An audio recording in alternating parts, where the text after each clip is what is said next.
श्री शिवाय नमस्तुभ्यं भक्तों, आपका स्वागत है हमारे चैनल द डिवाइन लव में।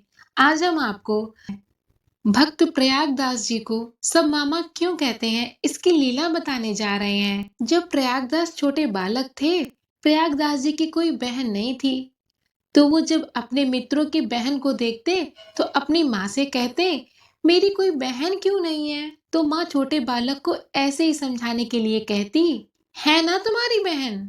तो बोले, कौन है। तुम्हारी बहन श्री सियाजू हैं, सीता जी। सीता जी तुम्हारी बहन है।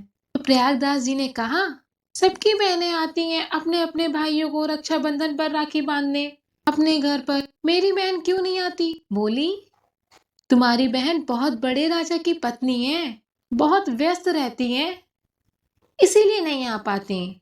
तो वो बोले, वो नहीं आ पाती पर मैं तो जा सकता हूँ अपनी बहन से मिलने।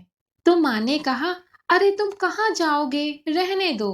अरे मेरी बहन है, मुझे क्यों नहीं पहचानेंगी, मैं देखूं तो जरा कैसे दिखती है मेरी बहन। अपनी माँ से बोले, कुछ अच्छा बनाओ, अपनी बहन से मिलने जाऊंगा। माँ ने सुंदर लड्डू बनाए और दे दिए और सोचने लगी, इसे क्या बताऊं, जा तो रहा है।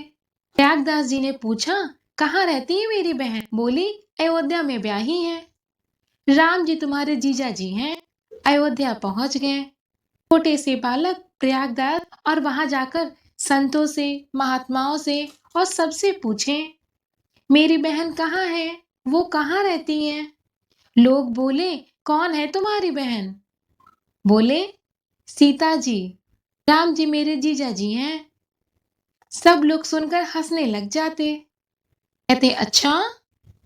किसी ने भी प्रमाणित उत्तर नहीं दिया।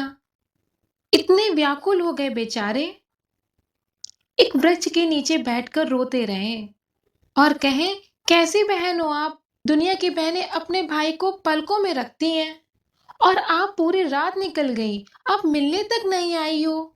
इतने व्याकुल होकर रोए कि जैसे ही ब्रह्म मुहूर्त की बेला हुई, इतने में ही एक श्वेत हाथी दिखाई दिया और उस श्वेत हाथी के ऊपर सुंदर सिंहासन था और उसी सिंहासन पर जनक नंदिनी बैठी हैं और साथ में श्री राघव जी बैठे हैं।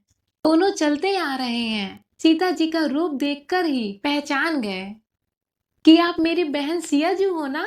तुरंत हाथी के ऊपर से उतर कर आई, प्रयागदास जी से कहा, भैया तुम रात भर सोए नहीं, कुछ खाया नहीं, कब के आए हो। तो बोले, आप हमसे मिले ही नहीं हो, हम जब से आए हैं।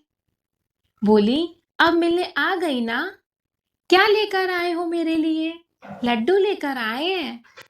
लड्डू खोलकर सीता जी स्वयं पावे और भैया को भी पवावे। राम जी भी नीचे उतरकर आ गए, उनके चरणों में प्रणाम किया, प्रेम से लड्डू खिलाए। सीता जी बोली, अब वापस जाइए आप, माँ इंतजार कर रही होगी, आप चाहिए। नाचते खेलते हुए आए अपने घर। लौट करके माँ ने पूछा, मिल आए अपनी बहन से। बोले, हाँ मैया, सफेद हाथी पर घूमती मेरी बहन, और हमारे जीजा जी भी बड़े सुंदर हैं। अब माँ को आश्चर्य हुआ कि ये सच में मिलकर आया है। सीता जी कई अनुग्रह कराती थी प्रयागदास जी को, सब संतों को अनुभव होता था। तब से उनको सब मामा प्रयागदास कहने लगे। सीता जी सबकी माँ समान है और माँ का भैया मामा समान है, इसलिए सब उनको मामा कहने लगे। जय सीताराम।